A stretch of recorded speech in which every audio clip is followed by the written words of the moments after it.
महाराष्ट्रातलं उभं राहायला पाहिजे होतं. सर, हर्षवर्धन सपकाळ म्हणतात जर उद्धव ठाकरे हेच उमेदवार असेल तरच आमचा फक्त संसदेच्या अनुषंगाने आज विधेयक मंजुरीसाठी येते. कारण डिव्हिजन लोकसभेमध्ये विरोधी पक्षांनी मागितली होती, मतदान आपण सगळ्यांनी बघितलं. भाजपकडनं किंवा सत्ताधाऱ्यांकडनं सांगितलं गेलं आहे की खेला हो बे असं त्यांच्याकडनं सांगितलं. सत्ताधाऱ्याकडून खाजगीत बोलताना सांगितलं नाही, खाजगीत काही बोलू द्या, हे बिल मंजूर होत नाही, हे बिल पडणार आहे. 2/3 बहुमत म्हणजे 362 खासदारांचं बळ भारतीय जनता पक्ष किती तोडफोड केली तरी निर्माण करू शकत नाही. तृणमूल काँग्रेसचे खासदार आता कलकत्त्याहून निघालेले आहेत आणि ते दिल्लीमध्ये पोहोचतील. उद्धव ठाकरे यांचं त्यांच्याशी काही बोलणं कोणाचं काय विषय?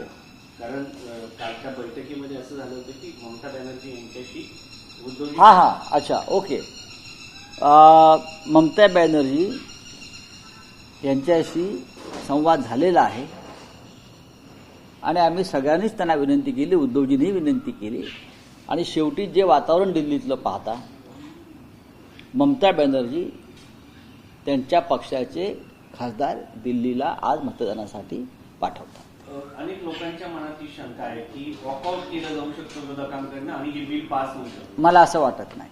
तुमच्या पक्ष आत्ता ह्या क्षणी 10 वाजता विरोधी पक्षनेते खरगे साहेब यांच्याकडे बैठक आहे आणि त्या बैठकीमध्ये पुढली दिशा ठरेल. सर, हर्षवर्धन सपकाळ असं म्हणतात की उद्धव ठाकरे हेच जर उमेदवार असतील तर आम्ही उमेदवारांना त्यांना पाठिंबा देऊ आणि आता आम्हाला उमेदवारी मिळेल.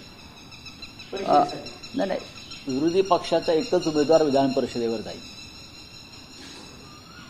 माझ्या माहितीनुसार किंवा मला जे काय समजतं त्यानुसार माजी मुख्यमंत्री उद्धव ठाकरे हे जर पुन्हा उमेदवार असतील तर ही निवडणूक बिनविरोध होऊ शकेल, जसं शरद पवारांच्या बाबतीत झालं. एवढंच मला माहिती आहे.